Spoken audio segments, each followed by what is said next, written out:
কারণ সেখানেও একটা গল্প আছে। গল্পটা কি? গল্পটা হচ্ছে ম্যালথাস বলে একজন, অনেকেই তোমরা করেছো যারা এনভায়রনমেন্টাল সায়েন্স, ম্যালথাসের নাম শুনেছো তো? ম্যালথাস বলে একজন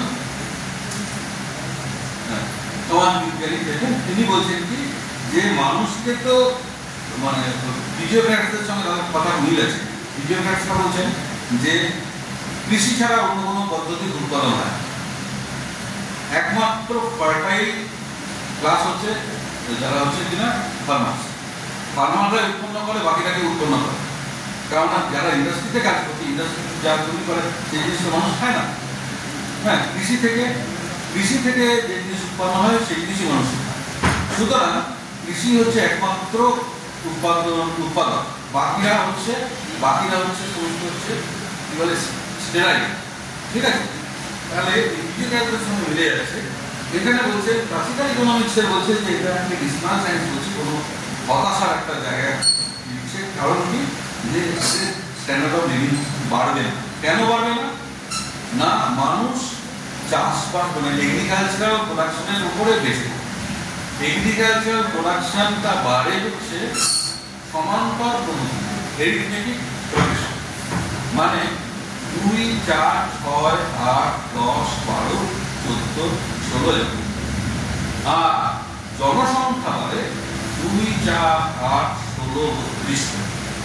তাহলে যেটা স্টেট লাইনে বাড়ছে, স্টেট লাইন মনে হচ্ছে যারা সমান্তরভাবে বাড়ছে, তারা কি হচ্ছে, তারা একটা স্টেট লাইন হচ্ছে। আর যারা হচ্ছে জিওমেট্রিক্যাল প্রোগ্রেশনে বাড়তে পারে, সেটা হচ্ছে আপওয়ার্ড রাইজিং কার্ভ হচ্ছে। তাহলে এই আপওয়ার্ড রাইজিং কার্ভ যখন হচ্ছে, ওই দুটো কিন্তু যখন মিল করে যাবে সেই সময়টা পর্যন্ত অর্থনীতি বাড়ে। তারপরে কি হবে? তারপরে হবে সংশোধন। মানুষ খেতে পারবে না, ম্যালনারিশমেন্ট থাকবে, অপুষ্টি থাকবে, রোগ থাকবে, মহামারী হবে, আরও অন্যান্য। উনি বলছে দু রকমের চেক্স, পজিটিভ চেক্স, সেটাকে বাঁচিয়ে রাখতে গেলে দু রকমের চেক্স। একটা হচ্ছে পজিটিভ চেক্স মানে যেটা কিনা মানুষ নিজেরা এথিক্যালি কিছু তৈরি করছে। যেরকম মানুষ নিজেরাই ঠিক করে নেবেন যে যদি প্রচুর পরিমাণে জনসংখ্যা হয় তাহলে না খেয়ে মরে যাবো, তাহলে জনসংখ্যা নিয়ন্ত্রণের ব্যবস্থা করতে হবে।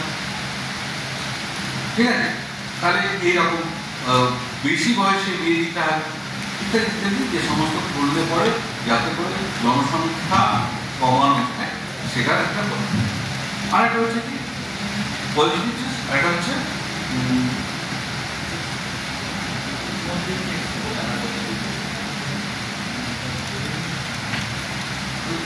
আর একটা চেক আছে। সেই চেকটা হচ্ছে কিরকম, সেটা হচ্ছে এই ডিজাস্টার, যেটা কিনা হচ্ছে মহামারী দেখা দেবে, হ্যাঁ, ফ্যামিলিস হবে,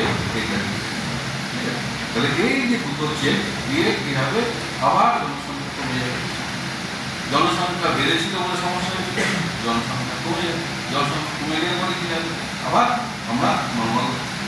কিন্তু এখানে যে ভুলটা ম্যালথাস করেছেন, সেটা ম্যালথাস কিন্তু টেকনোলজিক্যাল প্রোগ্রেশনের কথাটা চিন্তাই করে।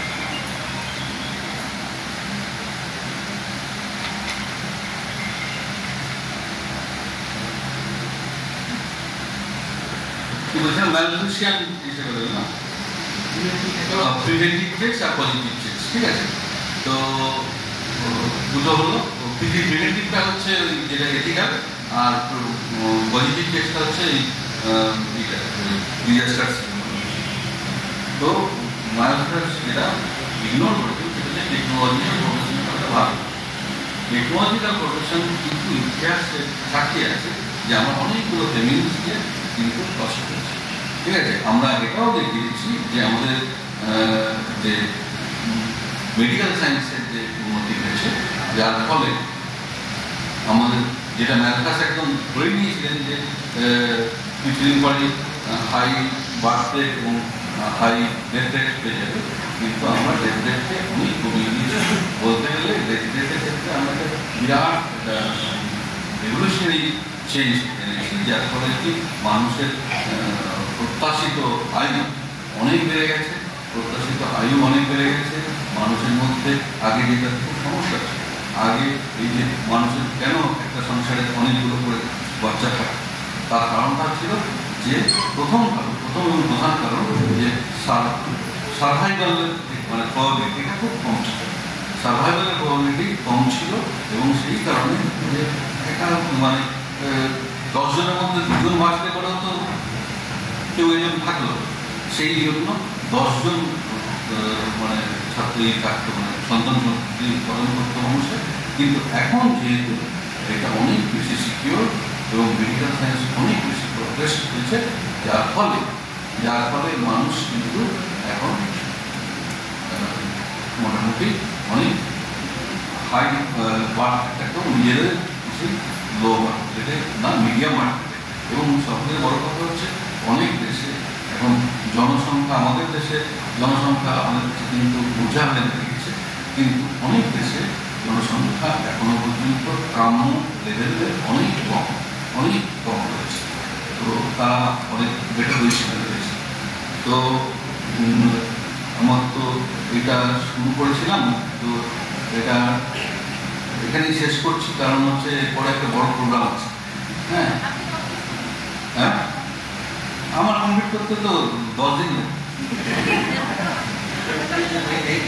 এই কটা কথা হচ্ছে কালকে না, এবার এইটুকুনি আমি বললাম। আরো এতো আসল কথা আমি চাইছিলাম কি এরকম সেমিনার টেমিনার না করে এই জিনিসগুলো আমি পড়ছি, আমার পড়তে ভালো লাগছে বলেই তো তোমাদের সঙ্গে আলোচনা করে নিচ্ছিলাম। তো এইভাবে পড়া, যেটা পড়বো একসঙ্গে পড়লে কি হবে, আমি কিছু আলোচনা করলাম। তোমাদের মুশকিলটা হচ্ছে তোমরা এনভায়রনমেন্টাল সায়েন্সের অনেকটাই জানো, আমি আমার এনভায়রনমেন্টাল সায়েন্সের অনেকটা জানি না, ঠিক আছে, আমি ইকোনমিক্স হিসেবে জানি। কিন্তু যখন এই সাবজেক্টটা বাড়ছে, মানে যারা তৈরি করেছে, বিশেষ করে এই ভদ্রলোক হচ্ছে এই নামটা বলে না বলতে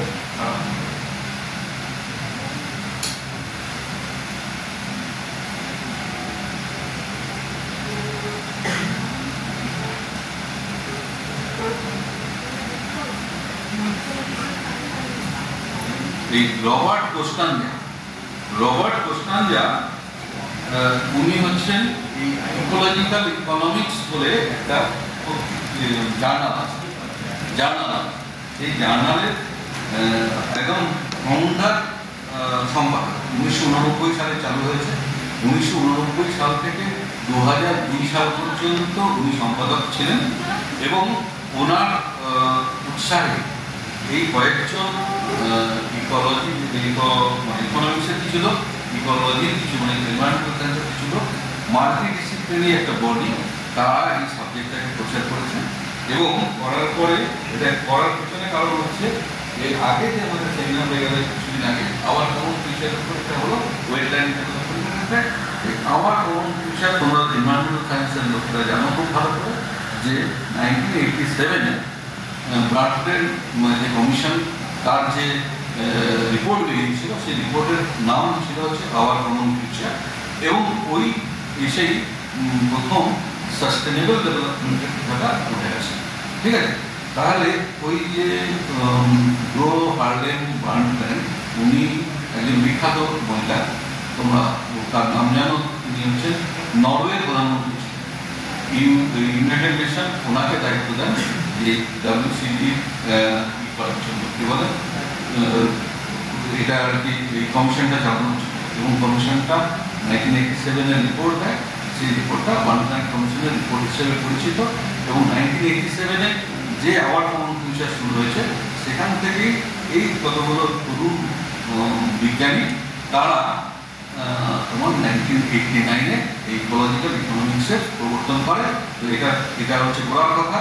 আমি প্রথম ওর করিনি, কিন্তু ওর সঙ্গে একজন বিজ্ঞানী ছিলেন স্প্যাস বলে একজন বিজ্ঞানী, তিনি কেমব্রিজ ইউনিভার্সিটি প্রেস থেকে একটি বই বের করেছেন।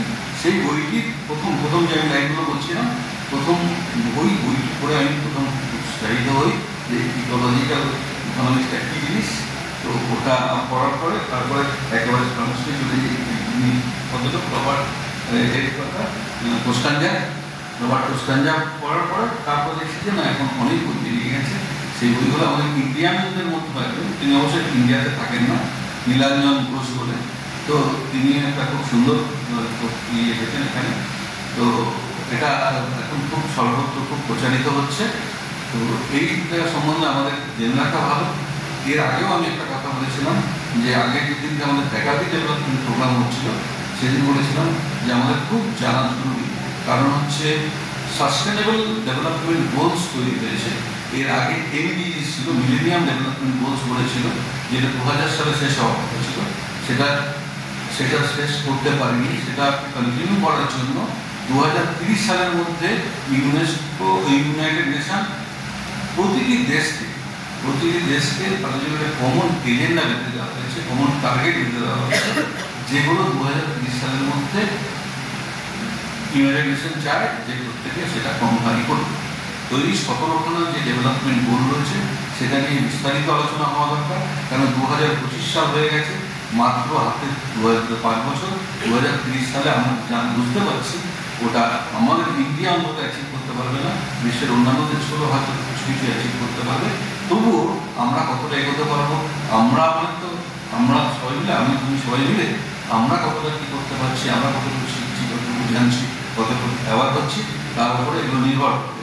সুতরাং এই যে আজকে ইকোলজিক্যাল ইঞ্জিনিয়ারিংয়ের যে প্রথম ক্লাসটা আমি নিলাম, এটা শুরু আমি চেষ্টা করবো তোমাদের মধ্যে যে যতদিন পারবো একটা করে ক্লাস নিয়ে মাঝে মধ্যে তোমাদেরকে বিরক্ত করবো, যাতে তোমরা কিছুটা আমাদেরও জানতে পারো।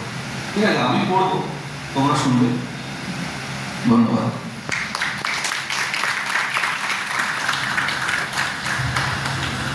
Respected principal sirকে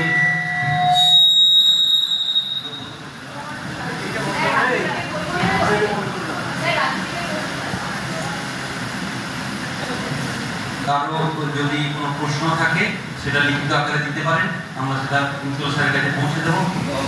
রেসপেক্টেড স্যারকে অসংখ্য ধন্যবাদ এই ক্লাসটা নেওয়ার জন্য। এবং এই এনভায়রনমেন্টাল ইকোনমিক্স বাংলাতে এরকম গল্প করে বোঝানোর জন্য অসংখ্য ধন্যবাদ। কেউ যাবেন না, কারণ এরপরে একটা খুব অ্যাট্রাকটিভ সেশন শুরু হতে চলেছে, ইভেন্ট, যেটা ইংলিশ ডিপার্টমেন্টের পত্রিকা আজকে উদ্বোধন হবে। খুব ইম্পর্টেন্ট এবং খুবই গুরুত্বপূর্ণ। এবং আপনারা যারা ছাত্রছাত্রীরা আছো আর যারা স্যারেরা আছেন তারাও উপস্থিত